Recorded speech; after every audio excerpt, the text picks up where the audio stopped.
Okay, so being a manager is is one of the first levels of leadership, and being a manager makes it makes it possible for you to grow into leadership, right? So there's nothing wrong with being a manager. Nothing wrong with starting off being a manager, right? Even if you're not a manager of an organization or in an organization, just understand you're always a manager of yourself. You're always managing yourself. I always let people know when it comes to coaching with Dr. Noda is all and learning to build leadership skills and take ownership in you, because you are the CEO of you. It's you Inc. Right? So if I'm when I'm talking, and if I'm talking about a manager position with an organization, or being a leader with an organization, or being a leader with a team, you understand something. Even if that's not you at this point, if it's just you standing there, you are the leader of you. You are the manager of you. Remember, okay? So you know what, and that's what the Black Print leadership is going to expose to you. Okay, so to go from manager to leader, one of the things you got to work on is what's called your skills, right? So what are your skills? People talk about skills all the time, right? Manager skills, leader skills. What are actual skills? Your skills are your specific expertise. What is your expertise, right? What are you an expert in? You got Dr. Nodez off here. I have a doctorate in executive leadership. I have a master's in project management. That's part of my expertise. Not because of my education, it's also because of my practicability. I've been in leadership for decades. I've been in project management for decades. I have been involved with career and professional development for decades. So, I have skills in developing careers and professionals, right? I have skills in leadership. I have skills in executive leadership. I have skills in project and program leadership, right? So, what I want you to understand is those are your skills, and you need skills to go from manager to leader. Now, when you use a combination of your skills, right, to address complex issues, right, or a lot of people might say in this society, problems. Right? I don't believe in problems. Look, there are more issues in this world than there are problems. See, because there's a difference between an issue and a problem, right? A problem is when somebody dies, right? Or somebody gets terminal cancer, or you lose your right arm or your right leg or your left leg, right arm, whatever the case may be. Okay, that's a problem, right? But if you can write a check and in these days make a direct deposit, get an EFT, or make a decision to fix it, it's just an issue, right? So and so what I'm saying to you is a lot of the things that you might look at as a problem is nothing but a simple issue. We're going to talk about how to handle those issues because there is a way to handle those issues. We're going to talk about it here today too.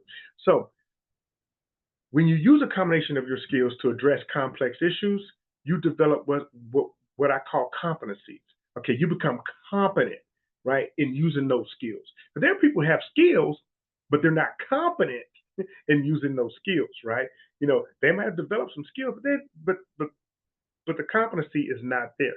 So one of the ways to gather and gain that competency is you have to take your position seriously. You're a manager, take your position seriously. You're a leader, take your position seriously. If you're a student going to school, whether you K through 12, whether you in higher education, take your position as a student seriously, right? Because what you need to understand is you're building some skills. You're building on these skills so you can develop that competency that I just talked about, right? So, in order to get these skills up, you got to take your position seriously. Now, behaviors. What kind of behaviors are you representing and showing, right, when you're going from manager to leader? This is going to be the pillar that is going to be the most important, is because you need these behaviors. And the first behavior you're going to need is you're going to know how to, you have to know how to show support and understanding. Showing support and understanding simply means that you're being accessible, you're being helpful, and you're considerate of others. I'm not saying you have to cater to people. What I'm saying is you're being accessible, you're being helpful as you can, and you're being considerate, right? You become a you need to become a good listener, right? Even if you don't like what it is that they're saying to you, that is not your job at the time. When you have a team member or a person in your environment is talking to you, right? That is not your job at the time to judge the words and the message.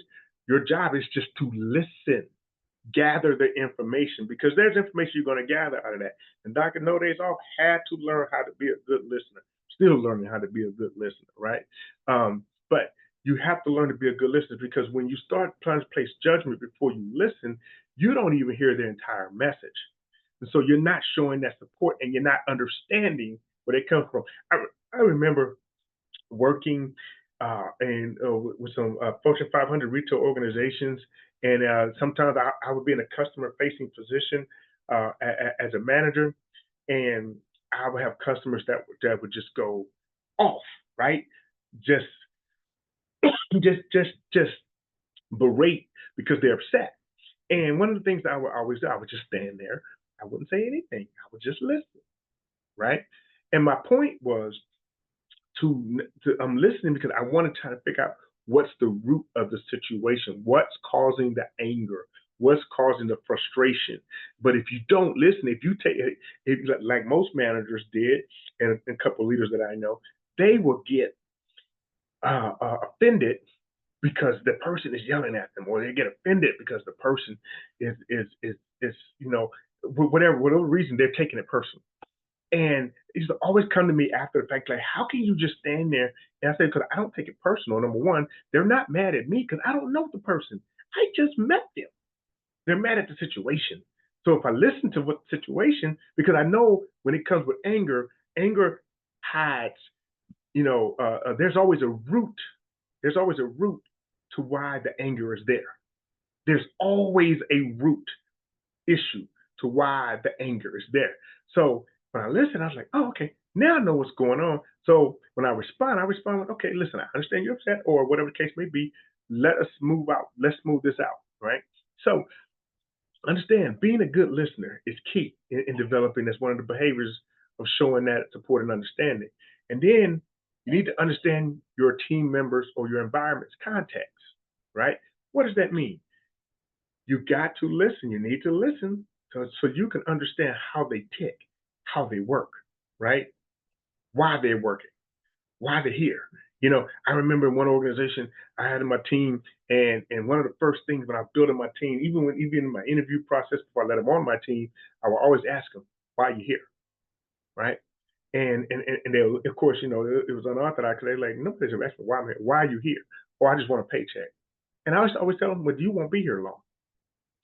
Why are you really here?" And then that's when they would sit there and tell me, well, I'm here because I'm working to do this. I'm working to do that. Why was I doing that? Why was I doing that? Even though I was in a managerial position, I was being a leader. Why was I doing that? Because I wanted to know what makes them tick.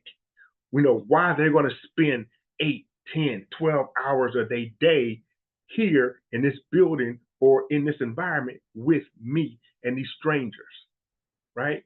So the reason why I did that was because while we're working in our everyday, operations, and we got tasks to complete and things to make happen to have a successful organization team, right? And when things get frustrated, and or there's a lot of pressure, and that's another one of Dr. No Days Off trainings that he's going to have next week. Is going to be talking about leading um, leading high performance under pressure, right? But anyways, when we got we got that pressure to perform, and they get frustrated. What I like to do as a leader is I remind them, remember why you're here. Hey, you remember when you told me da da da da? How's that going? You know, or how is your is your savings that you want to move into a better neighborhood because you're saving your money because you want your child to go to a better school or whatever the case that be. How's it going? The reason why I do that is because I want to shift their mentality, because I want them to understand why they are here, why they are dealing with this pressure, why they're handling all this, right? And then another way to show support and understanding is you got to defend against any unjust criticisms professionally. And what I mean by that, professionally is the key word, because I didn't always defend unjust criticisms professionally. I did. Okay. Um, but you have to defend them professionally, right? Any unjust criticisms, because people are getting criticized all the time, right? And but as a leader, especially with my teams, I took all the criticisms. Well, your team is not performing. Y'all, so and so didn't get this done. They're lacking. I said that's my fault. That's bad leadership on my point. Or that's misguided leadership on me. So I will handle that. But I did not allow anybody to disrespect my team members. I didn't allow anybody to come to my team members and criticize them for what they think them not doing a good job, because I know why they're there. I know why they're doing what they're doing, because I'm the leader. I asked the right questions. I was listening. I know that they, what's going on with them on a consistent basis. That outside manager or leader had no idea. They just want to criticize on what they saw right then and there, right? And I would let them know that's on me. They're like, well, I don't know why you would allow this to happen. I didn't allow it to happen. It's on me, right? And so I would make sure that there was always just, right, just feedback and no negative criticisms, because if negative criticism came, it came to me as the leader, not to my team, right? And then what I did, I worked with them. I worked with them and helped them to perform better if I knew that they were not doing the best that they could do. But I knew that because why? I was listening, right? So that first behavior is to show support and understanding. What's that another behavior? Another behavior that you need. Clearly communicate performance expectations. You want to clearly communicate your performance expectations. What does that mean as a leader, right? Because managers, all we do is do what we're told, right? The processes are already in place. The organization is already in place.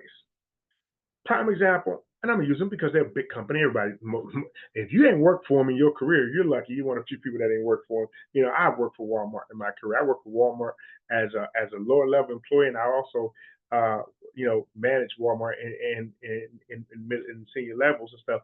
But listen, when you communicate your performance expectations clearly, you you're going to develop high performing teams. See, you need to define what a successful job performance looks like, right? What does it look like to be successful in performing in their particular role, right? So, or what does it look like to be successful performing in your particular role? What does that look like? Okay, like I said, if you're a student and you're going for you're going for your diploma, you're going for your degree. What does it look like? How does that look successfully to you? You need to define that to you if you're not a manager of a team or a leader of a team. You need to define that to yourself first. But what I always say to anybody and everybody, define it to yourself first anyway, whether you're managing or leading or not. Because if you cannot define it to yourself, you won't be able to define it to somebody else, right? Or you're going to expect. See, what a lot of managers that I've worked with in the past, not all of them, I have some great managers, but I have some sucky ones too.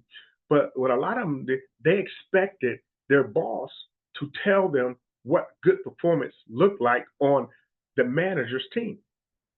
And I can never understand that because the boss was never around on a consistent basis when the team was actually performing their job.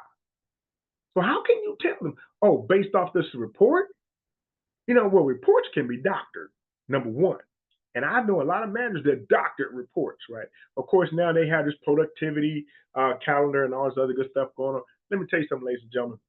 At the end of the day, it's still going to take human interaction and human contact for you to determine whether or not somebody's doing a great job or not. Because you know what? It might not be the fact that they're not doing a great job. It just might be the fact that this is the best they can do, with their skills in this job. So it might not be the right job for them. You ever considered that, right? Might not be the right position for them.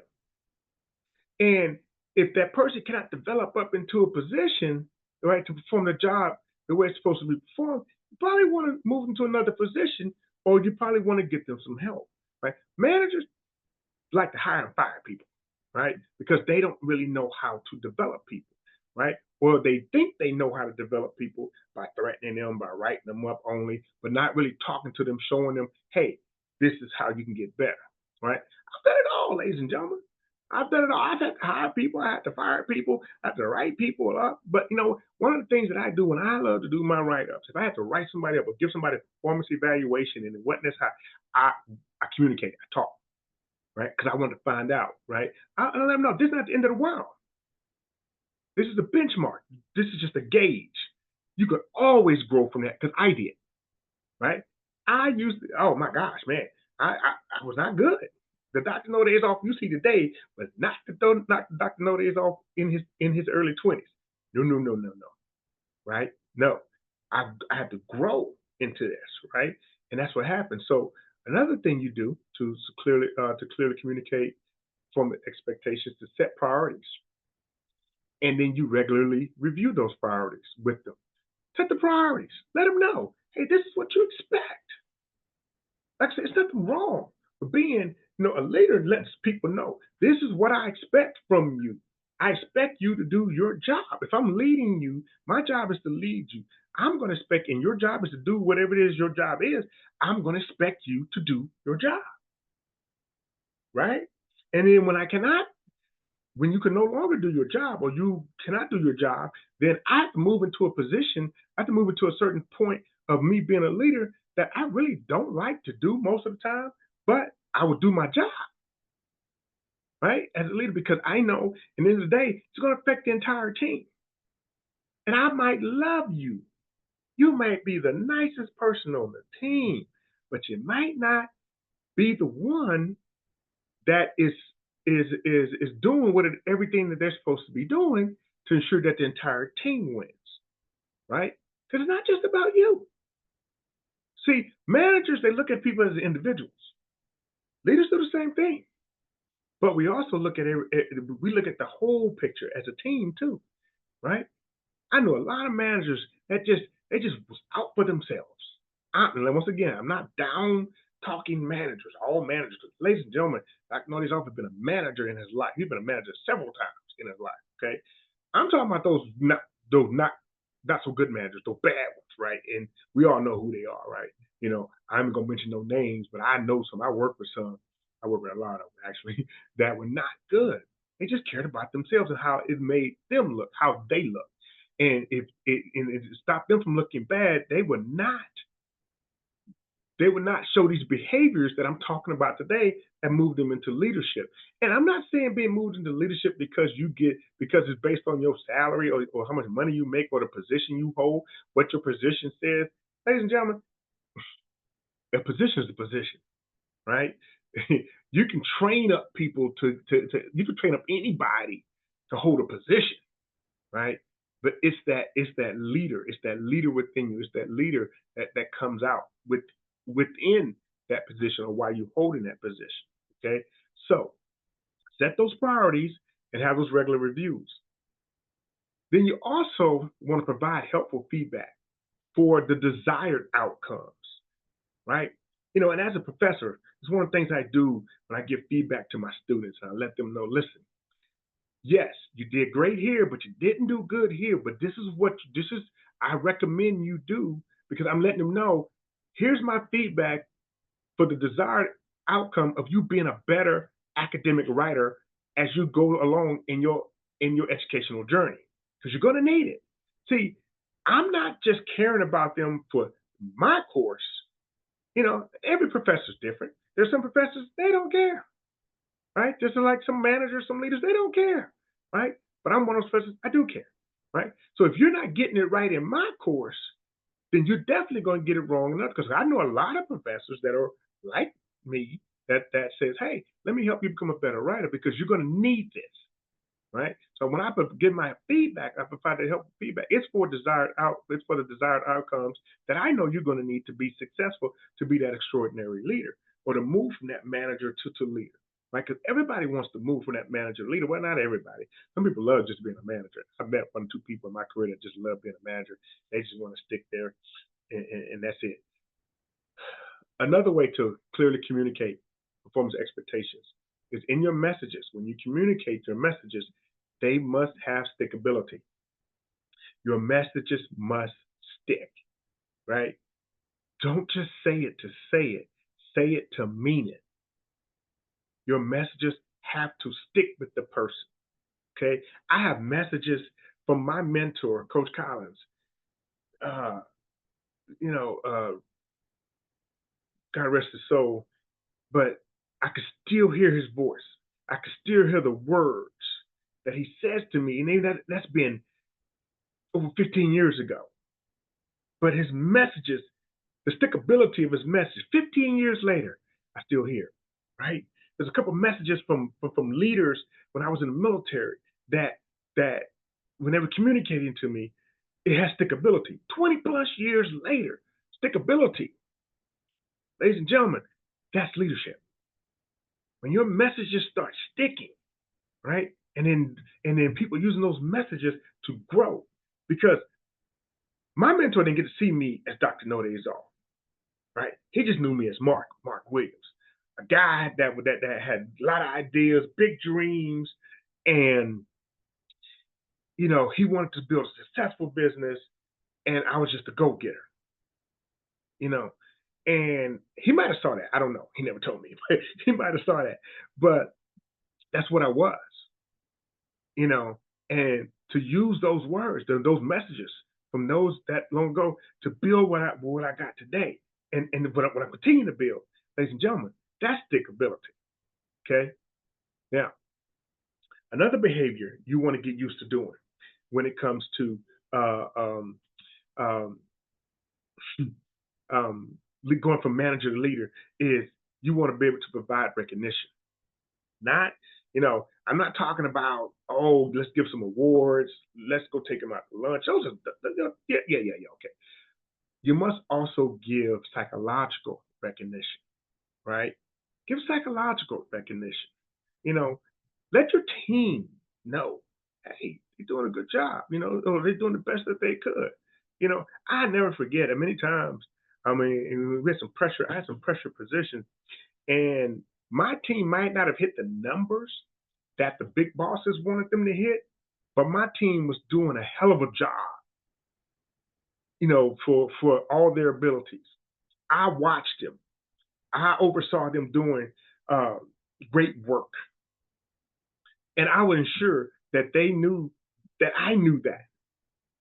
And so that's part of that psychological recognition that you want to give.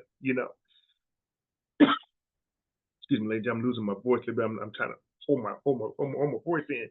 But that's part of that psychological recognition that you want to give. You want to recognize the loyalty to the position and to the organization. See, I used to recognize the loyalty to the position that they held. Ladies and gentlemen, I remember when I used to manage a team in Walmart. I used to come up to them, man, like, hey, I want to thank you for coming in tonight, even though the weather was not good. And they were like, of course I'm coming in. It's my job. I'm like, I know. I just want to thank you for that. They were like, oh, okay. You know, hey, did you get in safe? You're good to go. Everything good at the house and everything. And then they would look at me like, wow, this guy really cares.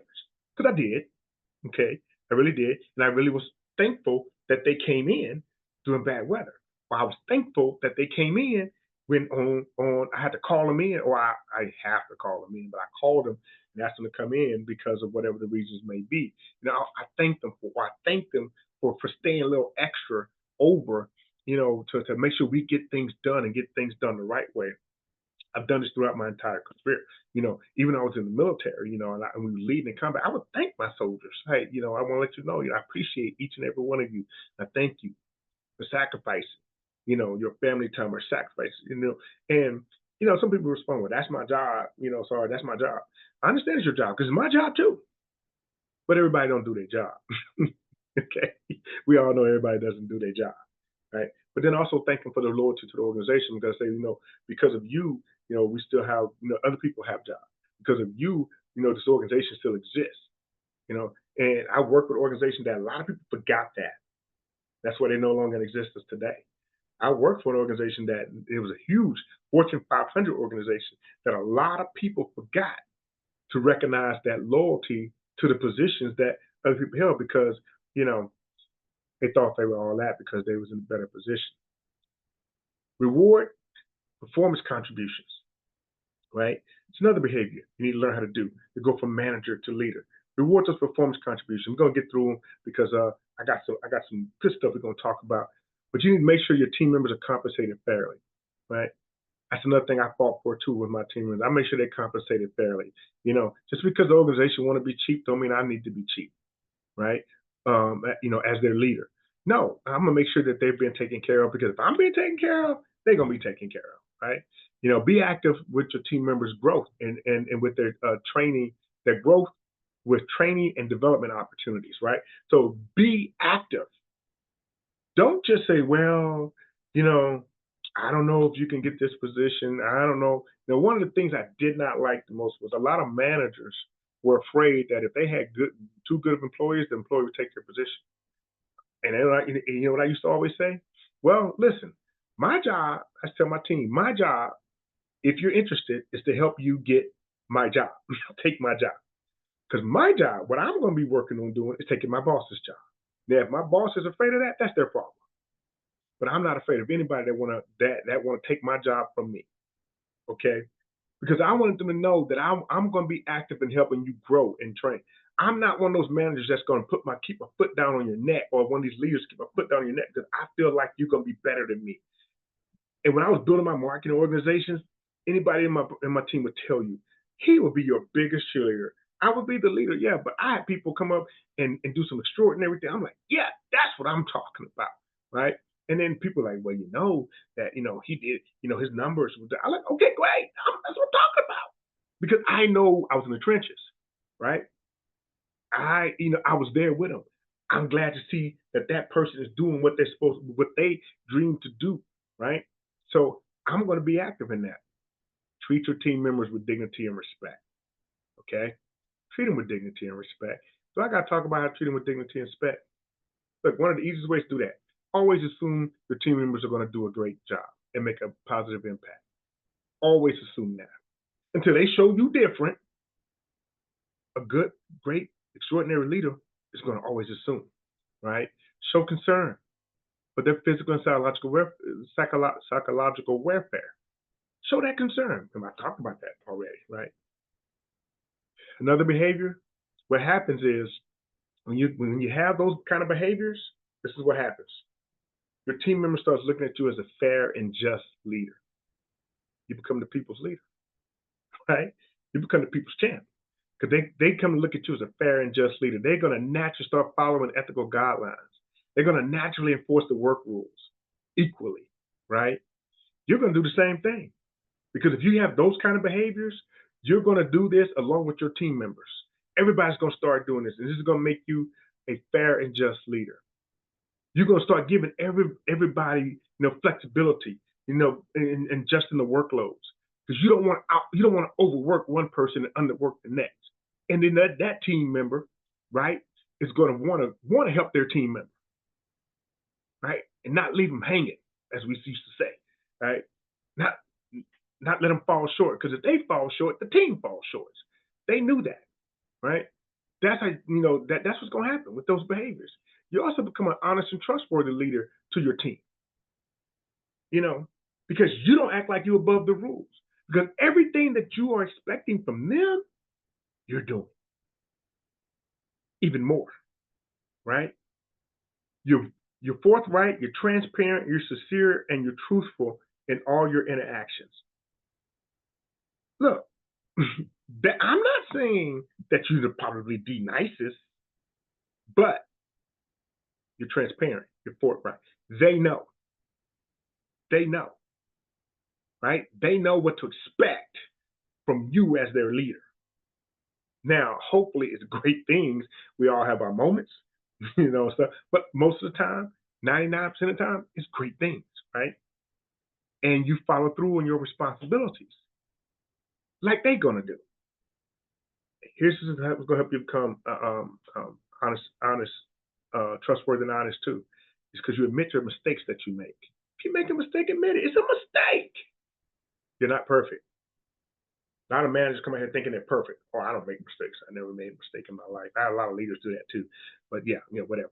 Everybody makes mistakes. Honest mistake is an honest mistake. If you didn't do it intentionally, it's an honest mistake. Okay? It's an honest mistake if you didn't do it intentionally. All right. So those are the behaviors, right? Let's go back one. Those are the behaviors that you need. Your skills, you can learn those. Anybody can train you on skills. We can get your skills up. The behaviors is number one responsibility. Now, what happens in going from manager to leader? It's two things. One of them is called the tipping point. You probably heard of it. It's a great book, The Tipping Point by Malcolm Gladwell. He talks about it a lot. The tipping point, right? What is the tipping point?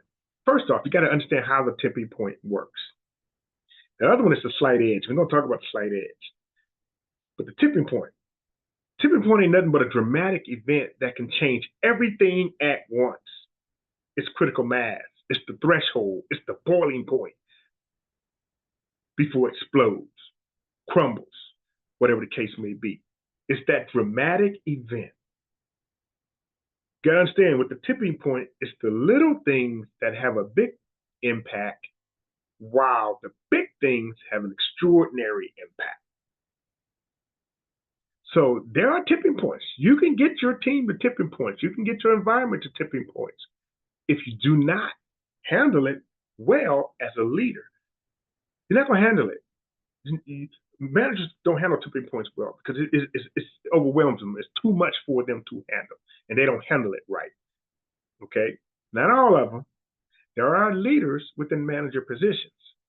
You could be that too. Black Friend Leadership going to talk about that. But along with the tipping point, it's the world of radical change from possibilities to certainties, right? That's what the tipping point causes. Is it before the tipping point? Could it be? But when the tipping point happens, oh, it's certain it was, right? The tipping point causes contagious emotions, and team members will mimic those emotions. You got to understand that. You got to be aware of the tipping point. It's book's been out for a while, but it's called The Tipping Point by Malcolm Gladwell. A great book to understand what the tipping point and how it works and how it can affect you, right? And it does affect the impact of your leadership. Now let's talk about the slight edge. What's the slight edge? See, if you look at the diagram here, there's two sides to the slight edge, right? And here's the slight edge. The slight edge, now I want you to pay attention to this, it's the difference of what's easy to do or what's easy not to do, right? That's it. It's that, you got a line, and in a line, there's two sides. One side is to do, one side is not to do. And if you notice when you go with the not to do, how you encase yourself within a figure. In this case, it's the triangle. Every not to do is in prison. You imprison yourself, right? So with the slight edge, the difference is what's easy to do or not to do. You either have simple disciplines consistently made over time to have success, or you make simple errors in judgment over time to have defeat or failure. So when it's easy to do, because you create those simple disciplines consistently made over time. When it's easy not to do, that's because you've been making simple errors in judgment over time. One leads to success, the other leads to failure, right? When you go on a to-do, what's easy to do, understand what's uncomfortable to do early becomes comfortable to do later, right? There's a saying that I learned years ago is learn to be uncomfortable to get comfortable. That's part of the slight edge, right? On the not to do side, what's comfortable to do early becomes uncomfortable to do later. So what does that mean? If it's uncomfortable for you to hold people accountable, if it's uncomfortable for you to have those behaviors that I talked about, right, to move from manager to leader, if it's uncomfortable, now, good, keep doing it because it's going to become comfortable later, right? Now, or you can go on the flip side of the slight edge. If it's comfortable for you to just blow it off, forget what Dr. Williams has to say. He's not the special, he's not the expert in this. I don't care what he said. I've been doing this all my life. I don't need him. I've heard it all, ladies and gentlemen. I don't care, right? But understand what's comfortable to do early. And if it's comfortable to ignore, if it's comfortable not to develop early, it definitely becomes uncomfortable later because you're going to have to develop sooner or later. Change is going to come. I talk about change. I talk about change management in the Blackpreneur leadership. Change is going to come, right? You won't be able to stay comfortable forever. See, with the glorious part of the to-do part of the slight edge, you get comfortable with being uncomfortable. You get comfortable being uncomfortable because it's uncomfortable. You've been uncomfortable before. You've been uncomfortable for a while. So if you have to get uncomfortable again, I'm just uncomfortable. I know this feeling. I can handle it. But when you've been comfortable forever, you've just been comfortable. When it finally becomes uncomfortable, you can't handle it. See, I had an organization I work with in talking about this. I had an organization I work with. They were pretty much going out of business. And, as one of the leaders, I got the information before before the regular employees got the information. Now, here's where I disagree. And this is where my unjust criticisms and stuff and all this and being just and fair. They would tell us, look, we're going to be getting rid of this, and this. So, but we don't want you to tell your employees that, or we don't want you to tell the employees of that certain establishment that they're going to be losing their job in 2 weeks. And I look at them like, why not? Because they were scared that all the employees would just run out, right? Which they probably would. But I'm like, you know what? That's not right. Because see, I know 2 weeks from now, I'm still going to have a job, but they're not. And they got families. How do I know all this? Or they got dreams, or they're in school and this job is paying for that, whatever case may be, because I became the people's champ. I became the people's leader, right? And my bosses wouldn't like it, but I would let my team know, and I said, look, now this is, I would communicate my messages to them, and I would let them know, listen, this is what's going to take place. So this is what I recommend you do. I can't tell them what to do. This is what I recommend, right? And like I tell my bosses, whether they walk, if I go tell them tomorrow and everybody walks out tomorrow, what's the difference between tomorrow and 2 weeks from now?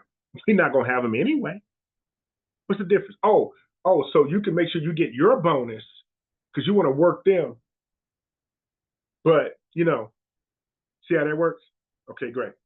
So, ladies and gentlemen, understand, it was uncomfortable for me to have conversations with people. It was uncomfortable for me to develop certain behaviors in the beginning. It was uncomfortable for me, but I knew if I didn't, that tipping point was coming. And that tipping point is going to, if you don't know how to handle it, it's going to destroy a lot of things. So you got to understand, when it comes to the slight edge and the tipping point, see, if you also, let's go back to the diagram here. If you notice the to-do, yeah, it has borders, but their borders are able to do what? Expand. There's no limitation. There's no limitations to the to-do. Because see, if you're on that side of it, you can go anywhere. But if you're on this side of the not to do and you're contained within this triangle or contained within that box, you only can go as far as how big that box is or how big this triangle is, right? You're encased in it. You're stuck. But if I'm on the to do, I'm not stuck. I can go anywhere. And what you don't realize is when you develop this, right? Sorry, go back. When you develop this, the very bottom I didn't show you. That's called created value. Your skills that you continue to develop, the behaviors that you gain and develop starts giving you what? Created value. And your value starts moving up, right? Starts moving up. Manager to leader, right? So I'm gonna go back. I'm moving too fast here for myself. Okay. Understand, a small change is often what it takes to move from not to do to do and to overcome the tipping point. Just a small change.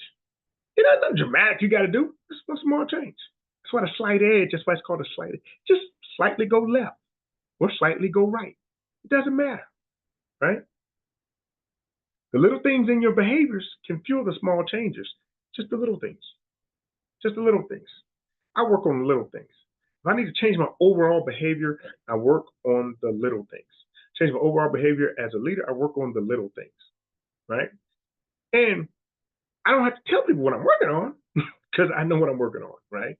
But I work on the little things. And to understand something, in working on that, you might have to reframe the way you think to fuel those small changes to overcome or refrain from the tipping point. So you might have to reframe the way you think. I had to change my thinking, ladies and gentlemen. I had to change it. I did it in increments because some people just can't change overnight. Some people can, some people can't, right?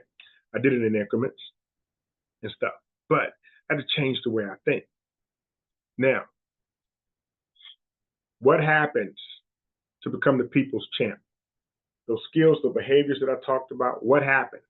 You become a leader of the people. How? You become oriented. You become oriented because you start setting challenging goals and expecting high level performance.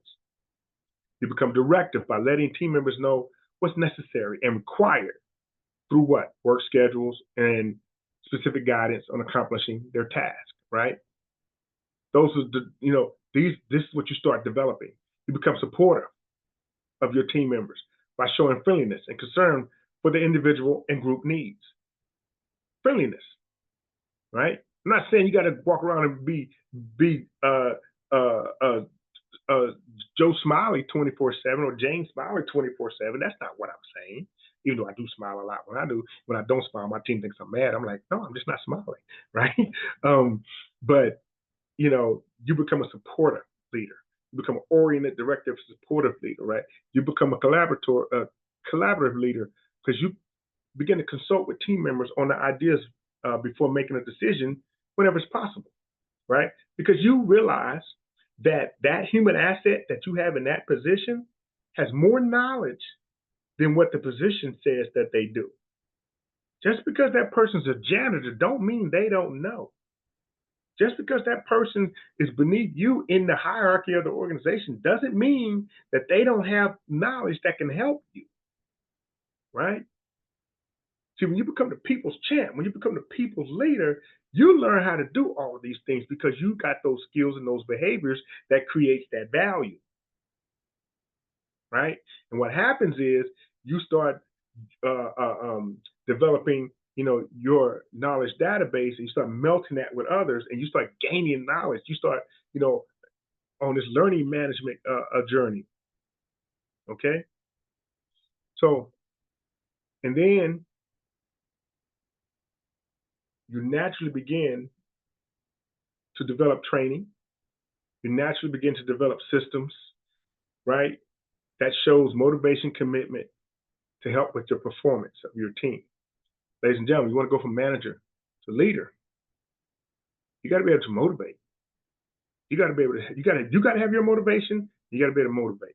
What's crazy is I watch people who have no motivation want other people to be motivated. That doesn't make any sense. Okay, they have no commitment, but they want other people to be committed. That makes sense, right?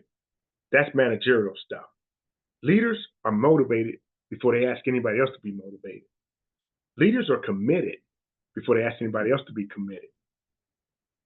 And leaders perform before they ask anybody else to perform. Because what they know, that motivation, that commitment, they get performance. So that's why they train. That's why they put together development systems. If your organization don't have one, you create one. That's what leaders do. Managers don't create development systems for their teams, not good ones, right? You can be a manager, your title can say manager, but you can be a leader within a management position. Black Print Leadership talks about that. So, ladies and gentlemen, I just want to take the time to thank y'all for attending my training here tonight.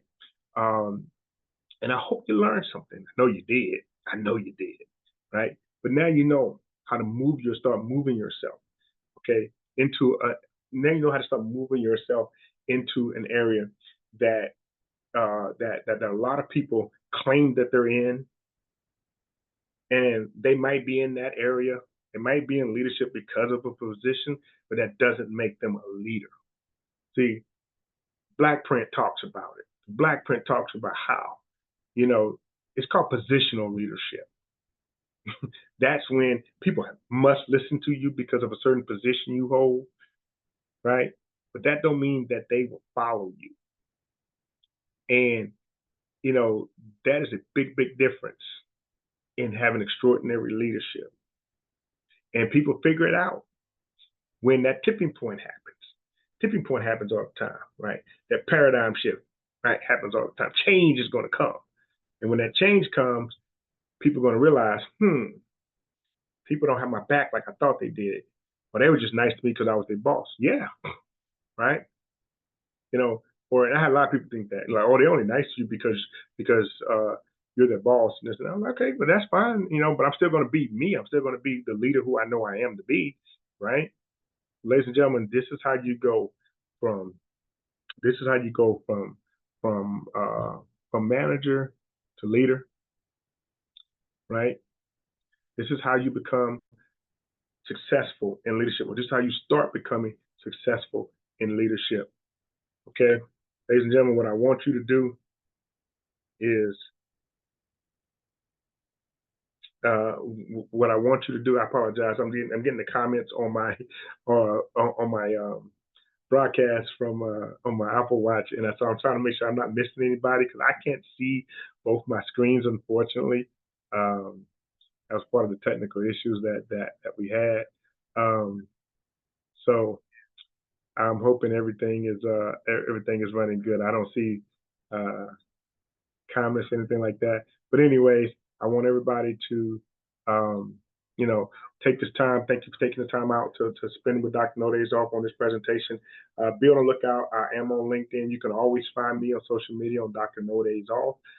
Just put it in Dr. No Days Off. You should see me, right? And if you see anybody else, they are fake. You need to let me know. But I'm on LinkedIn. This video will also be uploaded to my YouTube channel, and you can just put in Dr. No Days Off, and you'll find me. Subscribe to that too. Follow me on LinkedIn. Follow my company, TMT Services International, on LinkedIn. You'll find a lot of information about us and what we do. But in the meantime, ladies and gentlemen, I want to just thank you for everything. I thank you for your time. I really appreciate your time. Time is such critical, and I really do appreciate that. And be on the lookout for more from Dr. No Days Off. You have a great night.